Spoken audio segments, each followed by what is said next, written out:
Bom dia, pessoal, como estão? Tudo bem? Olha só, o índice. No dia de ontem, nós tínhamos feito todas as marcações de order block posicionados, né? Pontos de venda, tinha chamado a atenção dessa cunha no encerramento, não era um caixote de fechamento, tá? E o preço, ele respeitou, tá? Esses pontos aqui. A gente tem ali uma tolerância ali de 50 pontos, mas não deu nem isso, tá? Mas ele pegou bem certinho esses pontos vendedores. Então, esse order block a gente já vai deletar. O segundo de baixo, ele também pegou, né? Quando ele faz esse movimento e volta e respeita ele, a gente também tira essa região que já pagou. Aqui a gente tem ponto de liquidez, ponto de liquidez. Temos POI? A gente tem que observar, né? Ele faz 1, 2, 3, ele não ganha a máxima, mas ganha as mínimas. Tá? Depois faz 1, 2, 3, também não ganha a mínima, não ganha a máxima. Forma uma cunha. Quando o mercado forma cunhas, tá? Novamente a gente tem aquele padrão nosso ali, ó. Que é, ele tem a possibilidade de pagar de 1 a 2 vezes ao tamanho da base. Então, 480 são 960. 960 a partir do momento do estouro. Ou seja, tem uma dívida aqui para baixo. Por quê?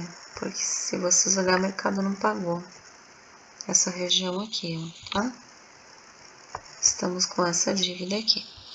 A dívida, ela cai bem para dentro também de uma região de fechamento de gap. Deixa eu só tirar esse daqui também.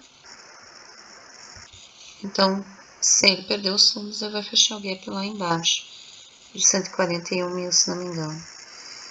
Eu vou preencher aqui, deixa eu marcar, tá? Aqui também, deixa eu tirar. Aqui tem uma linha que deve ser também uma liquidez.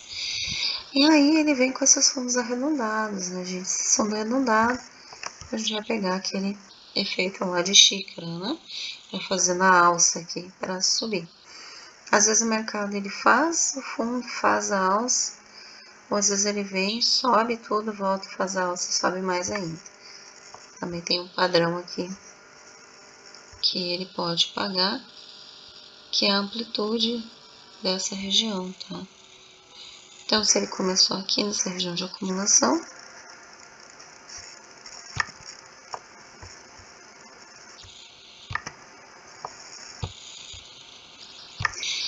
ele pode voltar para fechar e alinhar.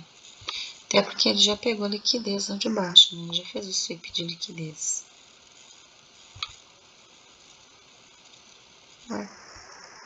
Amiguinho.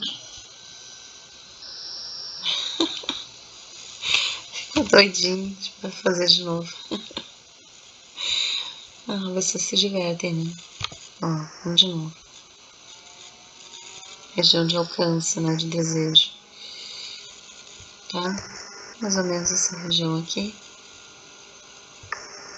Lembrando que ele tem que ajustar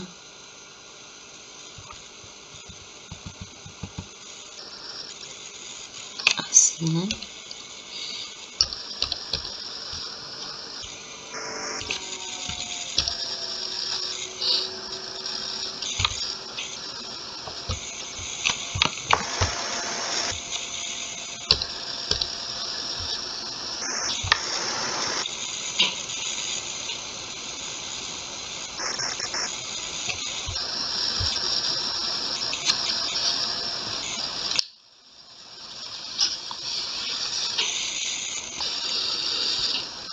Ele ainda pode andar em zigue-zague um pouco para cima, tá? Replicar essa região. Deixa eu ver. 1, 2, 3. Não perde fundo. Não ganha topo. Que é um fake, tá? Então ele pode fazer esse movimento assim, ó. Agora.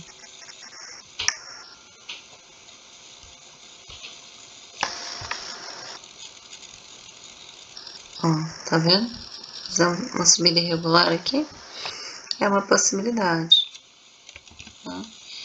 Então, agora sim a gente usa a ferramenta caixotinho, que é a máxima e a mínima antes do fechamento, que coincide inclusive com topos e fundos duplos. Por quê? Porque quando eu começo a determinar um certo padrão numa região, né, ele pode caminhando de lado aqui um pouco também, tá vendo? Então, ó, a máxima e a mínima antes do preço fechar. Coincidiu com o último movimento dele, ó, máxima e mínima. Então, o que eu gostaria?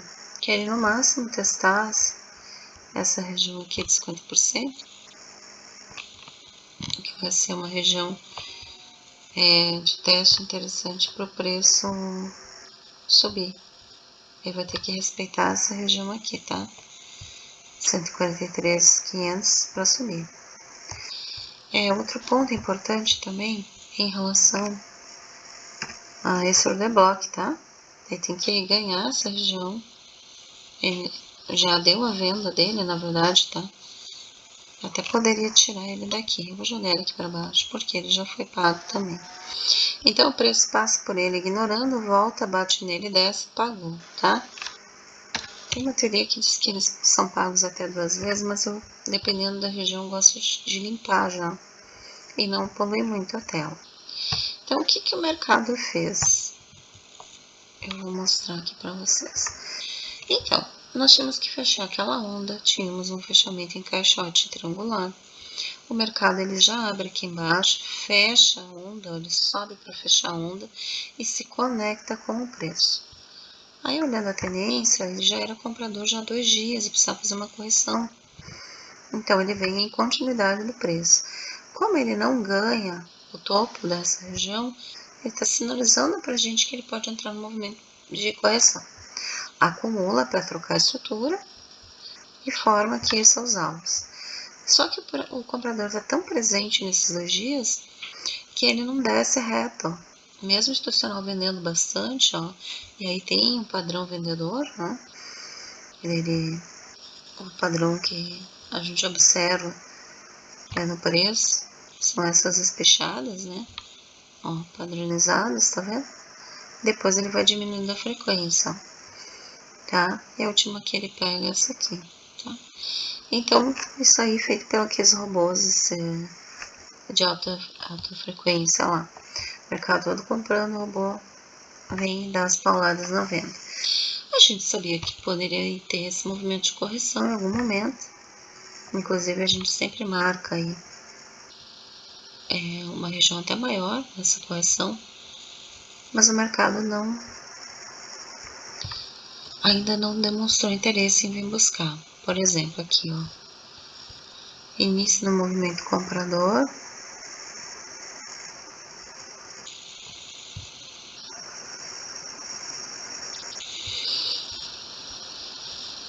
Ele teria que fechar o gap, ó. O 618, que é o movimento da correção, quando ele começar, ele teria que fechar o gap a partir do momento que ele respeita esse topo, tá?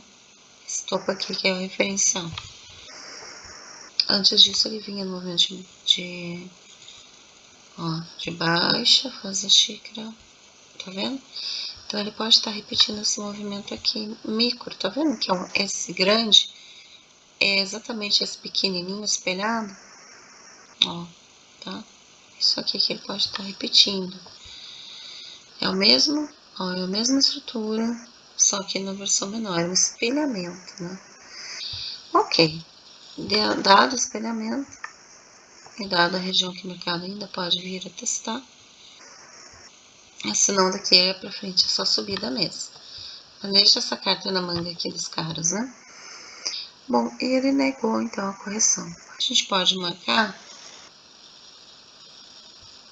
ó, os fundos, né? Vocês podem marcar.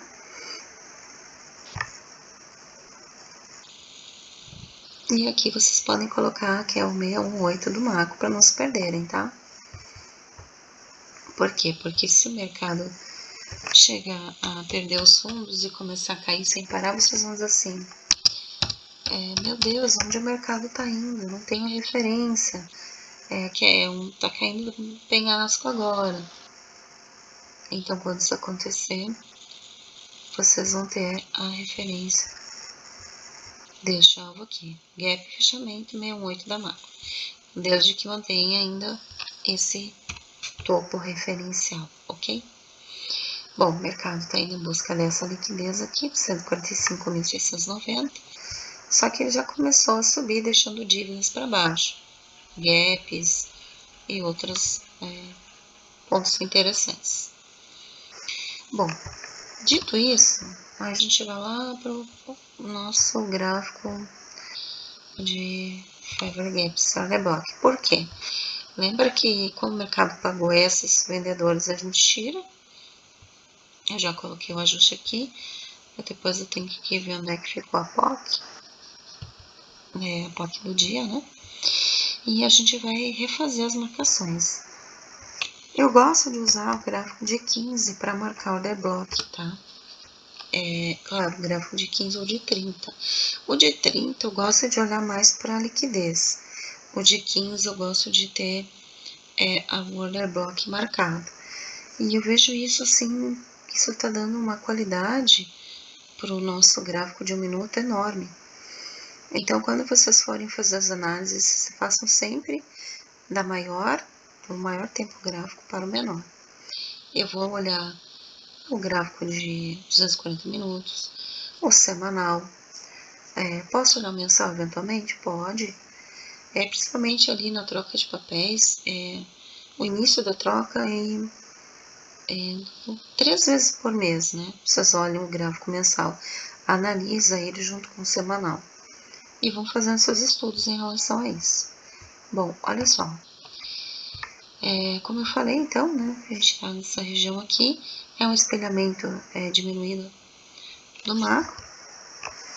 Vamos dar um zoom. Ó, mercado dia 1º, gráfico de 15 minutos, ferramenta de análise de Favor Gap e Order Block. Bom, como eu falei, ele já pegou aquelas regiões que a gente tinha aqui em cima. As regiões mais afastadas eu tô mantendo junto, ó.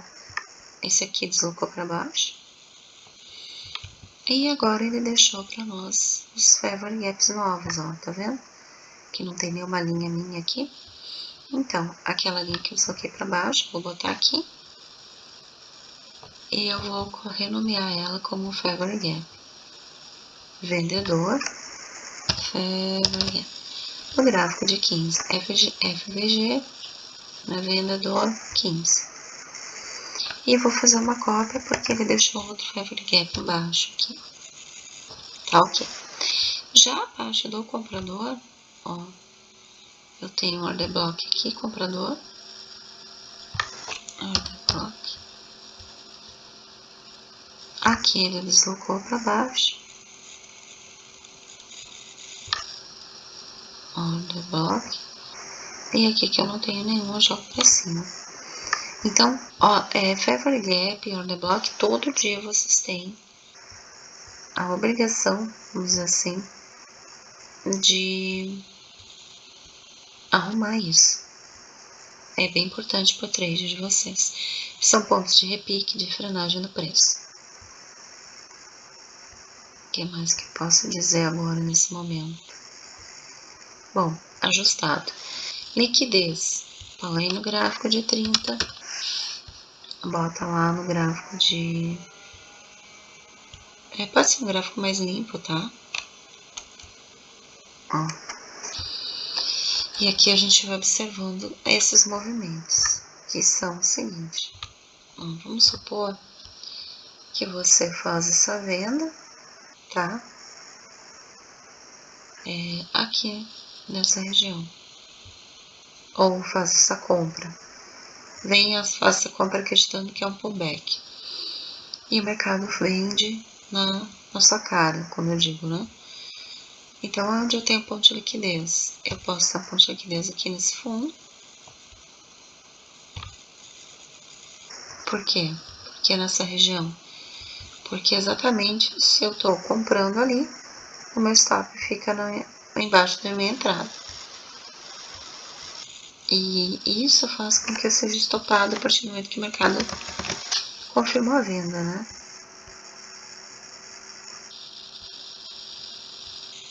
Tá. Então aqui é um ponto de liquidez. Aqui é considerado pullback, mas também teria outro ponto de liquidez ali embaixo. Aqui. Nessa venda, nenhum problema com relação a isso. A questão é que quem vendeu retardatário, ó, quem vendeu aqui nesse rompimento e segurou, ele demora, né? Olha aqui, ó. Começa a subir, ele demora, né? Mas ele pode ter estopado esse último vendedor aqui, né? Por que não?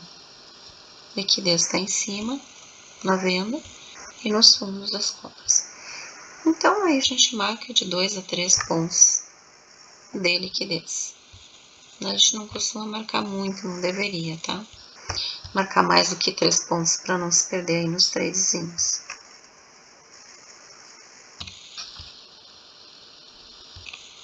Aqui é um ponto de decisão, que é a região de 50% desse caixote de fechamento. Eu até vou colocar aqui, ó, ponto de decisão, mas eu acredito que ele vai subir.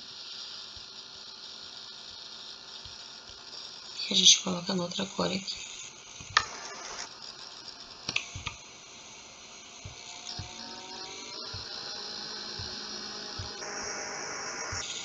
Tá. Então, fechou. Todas as linhas têm que estar em visibilidade no gráfico de 1 minuto. Passa para 1 minuto.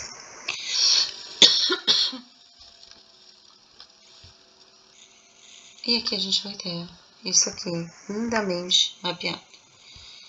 A xícara,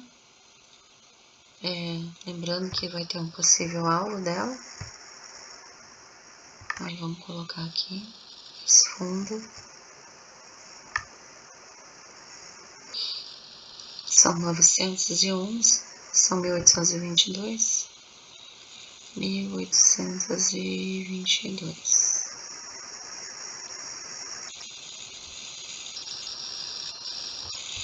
Um pouquinho mais. Que vai coincidir com a região de Order Block. Que eu adorei quando tem congruências de alvos. Ó. Tá? Pra deixar ele mais bonito ainda. O que a gente tem aqui? Então, a gente já tem estruturas mapeadas, alvos mapeados, pontos de liquidez, favor gaps, order block, e entender o que o mercado fez. Como eu estava falando, ele tinha necessidade de fechar essa onda. Ele abre embaixo e sobe para fechar ela. A tendência do dia anterior era compradora. Quando ele fecha esse gap, ele tende, né, a fazer um teste de fundos para iniciar um teste de máximas do dia, né, a máximas referência aqui. E se ele ganhasse o caixote aqui do fechamento, que na verdade era um triângulo, né, foi uma cunha, havia a probabilidade da continuidade do movimento comprador aumentada. Porém, ele iniciou um movimento de correção. Como ele não ganha a cunha, né, ele respeitando aqui os order blocks vendedores que tínhamos aqui, que a gente diluiu, e aí a gente vai observar. Mas a correção, ela vem de cima para baixo no preço. Que região que ele respeitou, né? Isso também é importante para a gente entender. Que região que o mercado respeitou. Bom, vamos lá. Deixa eu só jogar aqui pro lado esquerdo. Aqui, ó, posição no gráfico esquerdo.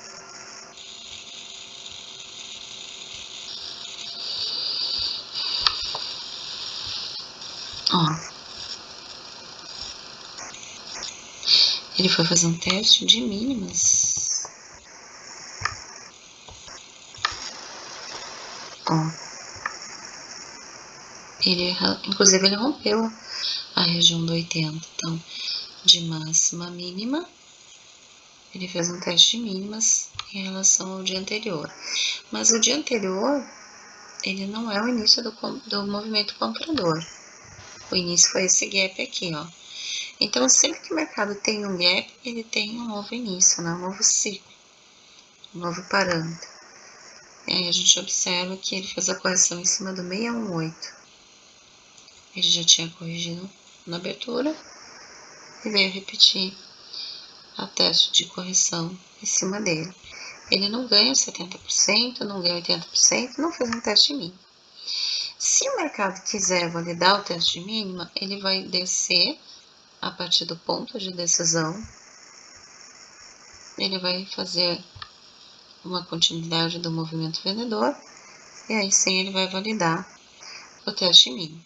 Lembrando que aqui a gente tem compradores posicionados. A partir daqui ele pode subir, fazer aquele movimento em V bonito que a gente gosta, tá? Para buscar o alvo da xícara. Se ele respeitar o ponto de decisão, então ele vai decidir ignorar o teste de mínimas, que já é a segunda vez que falha, e ignorar o fechamento desse gap, e a partir disso ele vai buscar a liquidez aqui de cima. Então, ele vai criar a estrutura compradora, que é o W, volta para testar ele e segue subindo para buscar o alvo. Então, nós vamos ter a parte 1, é o início de venda para fechar gap e depois um retorno para alta, que é a tendência macro. Então, secundário, primário, ou ele voltar para a tendência macro. Para que isso ocorra, ele vai ter que abrir em gap, né? Tem que abrir um gapzinho para respeitar esse movimento do mercado, que embora esteja na região de correção, mas é a tendência vendedora. O que eu gosto de fazer? Eu gosto de colocar isso aqui, ó, vendedor. Aqui, no fechamento, para lembrar que a tendência era vendedora, tá? Ok? Então, tá aqui marcado os dois possíveis movimentos. Ele abrir no preço e perder o ponto de decisão e buscar fundos, ou ele ignorar. Ele pode até abrir no preço, porque a gente está no canal, ó. Mas aí ele buscar a alta, né? Abre em gap, demora um pouco para fechar o gap, fecha o gap, aí sobe. É uma possibilidade também, tá? Mas a continuidade do movimento, né? Fechou no preço, continuidade do movimento. Mas eu gosto de ir pela continuidade da macro. Então, se ele não fechar o gap, me dá mais segurança, ficando acima dos 50% do dia, acima do ponto de decisão, que é essa região aqui, tá? Que é uma região que eu vou, inclusive, alarmar ela. E é isso, tá bom? Então, tá aqui mapeadinho para vocês.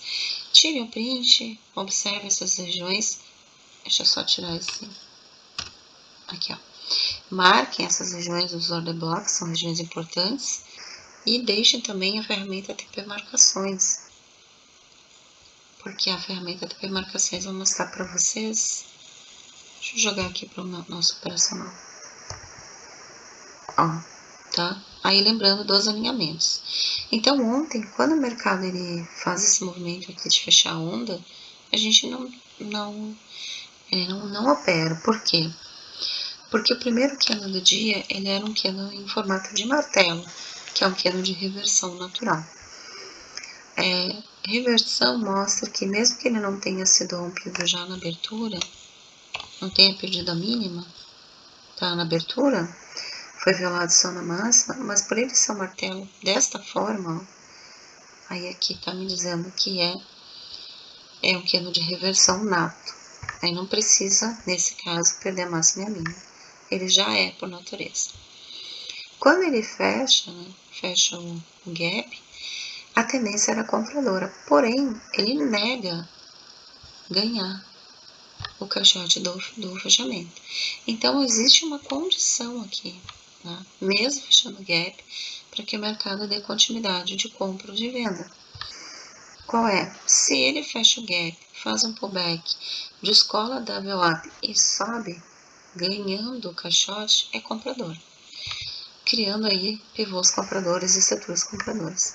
Mas quando ele vem, mostra que ele tem forte presença vendedora, e aí ele respeita, né, o fechamento e não ganha a máxima dele, a gente vai trabalhar mais na venda, porque estamos no movimento de correção do preço. Aí, como vocês viram ali na macro, ele corrigiu no 618. Primeiro pivô do dia, a gente vai marcar ele, tá? Lembrando que o primeiro mesmo do dia já estava aqui, que foi esse, projeção no seco do vendedor. Então, máxima, mínima. E aí a gente vai acompanhar. Continua fazendo tendência no vendedor. E toda vez que ele desce, ele sobe para renovar a venda. Então, a gente vai monitorando o tracking, né? E o tracking pode ser, ó, a linha Zeus cruzou pela Golden Line, médias que a gente usa, respeitando a tendência sempre da azul, que está margeando o preço para baixo, indo contra a média dos 15 minutos. Desprendimento de VWAP, cruzamento, o que eu preciso olhar para o gatilho de entrada? Eu preciso olhar duas coisas. Qual era o volume que eu estava no cruzamento e se eu tinha já divergência para venda. E neste caso eu tinha. Porque antes mesmo, quando o mercado estava andando de lado aqui, ó, nessa reta, antes mesmo dele descer, o mercado já tinha descido no IFR. Então eu já tinha uma divergência aqui nessa região, o volume entrando, cruzamento já é realizado com sucesso, e aí a gente buscava esse movimento aqui. Se não me engano, tem uma cunha aqui também, tá? Essa cunha deixa um ponto de dívida aqui embaixo, e o mercado busca, no primeiro pivô do dia, a região de 161, tá? Ele toca nela. Feito, então, é isso aí, nosso operacional. Beleza? Então, o índice está aqui, uma análise completa para vocês. Eu vou desmembrar da análise do dólar, porque ficou bem longo, né? E aí a gente vai observar quais são os próximos passos do índice. Até mais!